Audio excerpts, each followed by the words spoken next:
Hello, YouTube! And look at me, getting to my comics review right in the middle of the month when I should be getting to it. Not later, because I'm a lazy ass. Let's go! First up, episode issue 25 of Void Rivals, and it is issue 1 of 6 in the Quintesson War. So we got a little sub-series here.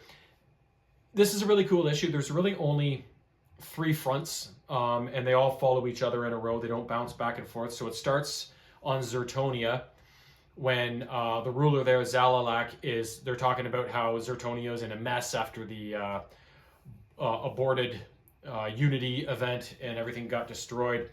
And so they're deciding on what they should do. Then all of a sudden, Proximus, I think it's Proximus, breaks in and starts trying to fight Zalalak, and talking about how you fed me to Zerta and I basked in her light and I was her slave, blah, blah, blah. So he's out to kill Zalalak. So they get into this big brawl, and it takes them from wherever they were inside out into the outside, and the fight gets really violent. And then it looks like Proximus is about to end Zalalak, but all of a sudden something happens in the sky above them, and they look up, and you can just see the tip of one of the Quintesson screw-shaped ships coming down on them. They're like, run! So that the Quintesson ship kind of drills into the ground, and they just barely escape being smushed by it.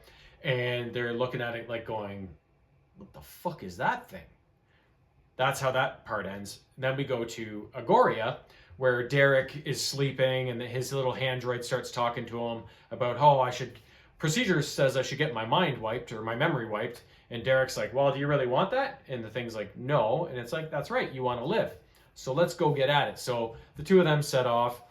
And in the meantime, Derek's dad, Minister Doolin, is approached in his throne room by a guy that kind of looks a lot like him. And at first it looks like there's going to be a confrontation. And then they both start laughing. And it ends up being Doolin's brother, who was out fighting the good fight for them. So there's a reunion there. All of a sudden, somebody comes rushing into the throne room. Oh, there's bogeys in the sky, scramble all the fighters, whatever. So then Derek takes off in his spaceship. And so then they go out to investigate these Quintesson ships that are coming down in the sky. And they have no idea what's going on.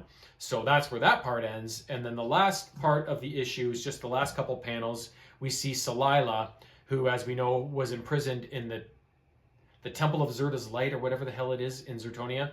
And so she's talking to her android about trying to escape. And then all of a sudden, Zerta talks to her.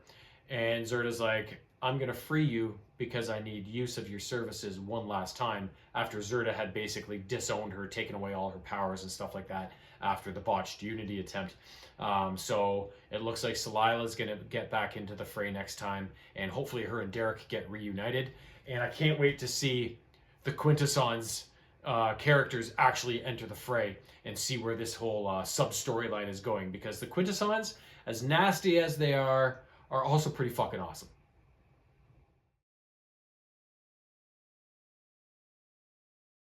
Next up, a trifecta of turtles. First up, issue 31 of the Saturday Morning Adventures. So this is the second part of a pre-existing storyline. So the Mutagen Man had been abducted by Shredder, and they were flying away on their floating platform device thing. And at the end of the last issue, Mutagen Man had accidentally touched Michelangelo, or vice versa, and Michelangelo kind of half mutated, and he's still half Michelangelo the turtle, but also half like Housefly. So the turtles are like, they're getting away in the sky, and Michelangelo's like, no problem. So he flies up and goes after them while the turtles regroup. So Michelangelo confronts Shredder, and in the kind of ensuing chaos on this floating platform, which included Shredder, Mutagen Man, and then 2 members from the Pantheon, Mutagen Man ends up touching Shredder, and Shredder mutates, and he's kind of like, turns into like maybe a vulture or something. He's this bird of prey, and he's still got his helmet on. He looks pretty sick. So him and Michelangelo start having this fight in the sky. And meanwhile, Mutagen Man's on the platform with the 2 members of the Pantheon, and they're like, we really have no interest in this. Like, we'll just sit and watch, I guess. So in the meantime, the turtles have mobilized in the Turtle Blimp, and they're coming to help. And April O'Neil, meanwhile, is in the Channel 6 headquarters with Vern and I forget the boss's name. and he's mad that they're getting scooped on all these stories. So April's like, I think I just saw Shredder and Michelangelo in the sky. She's like, don't worry, boss, we'll get you something. So then she goes off in search of a story. And in the meantime, again, the other turtles catch up to the floating platform, and they go in and they scoop Mutagen Man from the Pantheon, and they're like, where the hell did he go? And they're like, forget about it. Let's head back to the Bronx. So they take off, and once the three turtles have Mutagen Man, they go to the lab with, I forget the scientist's name, and they figure out a way to reverse this mutagen ability that he has to turn people just by touching them. So you see all the people that he turned revert back to their normal states. So of course, Shredder and Michelangelo are floating in the sky fighting each other. So all of a sudden they're like, uh-oh, and then they drop. And in the end, we see April O'Neil get her scoop at the TCRI headquarters, or whatever lab it is, talking to the scientist that figured out Mutagen Man's issue. And we see Mutagen Man, who's I forget his real name. The scientist ends up giving him a lot of credit too. And then it looks like Seymour, Mutagen Man, is going to have a job at the lab going forward. So all's well that ended well in this issue, as they always do in the Saturday Morning Adventures.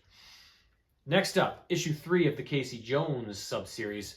So in this one, when it left off, that white snow leopard or whatever that's on the cover, he had just caught up to Raphael and Casey Jones on the rooftop. And so a big fight ensues there.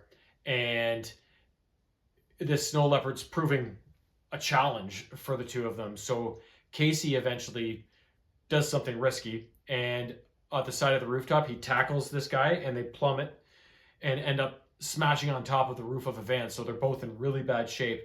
But Casey heard this thing talking about this blue substance that he's been taking that gives him these abilities. So Casey's like, well, it says it can heal him. So he steals it from him and he injects himself before he kind of passes out. So in the meantime, the weird guy in the hat that runs the hunting lodge where people pay to hunt mutants, he is taking some, like, she looks like some celebrity actress. Her name is Gina Getz. And he takes her to this talk show where she's going to go on and talk to the host and whatever. So we see this unfolding throughout the issue. So the host keeps grilling her about, man, you're like way older than you look. Like, what's your secret about staying so young? And meanwhile, she's on this same substance that the snow leopard's taking that keeps him, I don't know, young and fresh and healed or whatever. And so the guy keeps grilling her. And finally she goes, who the hell are you to question me? And she smashes like the desk, and the host is like, oh my God. So that goes horribly wrong. And so then back towards Raph and Casey Jones and the snow leopard guy, the snow leopard slinks back all injured and shit to the guy with the hat that runs the hunting lodge. So he goes back to that place, sneaks into the kitchen. The guy sees him. He's like, what are you doing in here? You know you're not supposed to be in the house, especially when you're bleeding all over the place. And the snow leopard's like, I need more of the stuff to heal me. And the guy's like, no more. You're supposed to bring me mutants. You brought me shit. So fuck you, right? So the snow leopard takes off and meets up with some doctor that tries to stitch him up. And he's proving to be a big pain in the ass as he's getting healed. And so that's kind of where that part leaves off. And then it goes back to Casey Jones, who wakes up in the hospital, and the nurse is talking to him when he wakes up, and she's like, oh, how you doing? You took some nasty injuries there. And he's like, I feel great, because he took the shit, right? So he's basically healed and whatever. So he goes out into the waiting room after, and all the turtles there, April's there, and they're like, we're glad you're okay, but we're still pissed at you, right? So then there's a bit of a reunion there.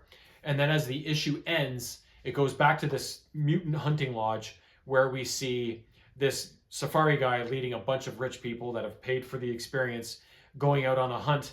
And they are hunting the two mutants that at the start of the last issue, or maybe at the start of the first issue, I guess, that got abducted by the snow leopard and whatever. One's looks like a parrot or something, and the other one is, I don't know what she is, but they're basically running for their lives at this point during this hunting expedition. Last up, issue 13 of the regular ongoing Turtles series. And this one starts with a meeting in some place with some guy who looks shady, with some girl who looks shady. She's the leader of the what's the gang called? The Ghost Boys gang, I think it is. So some sort of gang in the city. Um, their deal is turning sour, whatever it's for, and all of a sudden this weird mutant creature shows up and says, "I am the Uja. What is it called? Ujigami. I am the Ujigami." And he says, "And I am your death." So he kills the leader of the Ghost Boys gang, and while the other guy escapes. And so it throws all the gangs into chaos in the city because the Ghost Boys are suddenly leaderless. So there's pandemonium in the streets with all the gang activity. So the Turtles try and fight back against it, and they do what they can. And eventually it moves on after the fight to, it shows this kind of creature in the streets of New York kind of getting bumped into by people and whatever. And he's like, "Oh, I'm sorry." He's like, I'm afraid. And then we see that it's actually Master Splinter, who we know was presumed to have died. But recently we've got a glimpse that, oh, maybe he's not dead. Maybe he's just lost or something like that, or in another dimension. So he's finally back in the city, but he's not the Splinter we all know and love, the confident master of the Turtles. Something is seriously wrong. And so then we see the Turtles in April chilling and having pizza and discussing everything that's going on. We see Splinter again out in the rain, bumping into more people, and then he says, "I'm afraid of my sons." And then we see, as the Turtles in April are discussing the Ghost Boys' next move, they're like, "We think they're going to go after Baxter Stockman because we think they're going to pin the blame on the gang leader's death on Baxter Stockman." So they go and scope out that scene, and soon enough the Ghost Boys attack, and the Turtles get involved, and the Ujigami eventually shows up and starts helping the Turtles, and they're like, "Oh, great, an ally." But then the Ujigami goes to Baxter Stockman, "You are a bad boy, and I am your death." So then he attacks Baxter Stockman, and Baxter doesn't look like he's in great shape afterwards. So the Turtles, leaving Mikey to look after Baxter, go after the Ujigami, and Donnie eventually lets him go. And as the issue kind of comes to a close, we see Splinter on like a rooftop.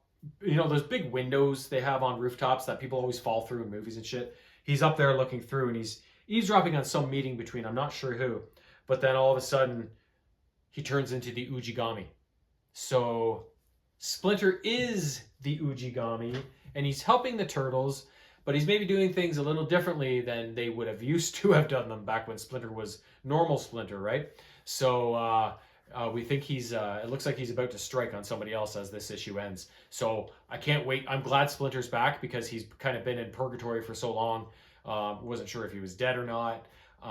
So I'm glad he's back, but now we need to see, how do they get the real Splinter back?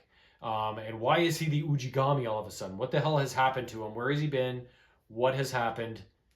Give me answers.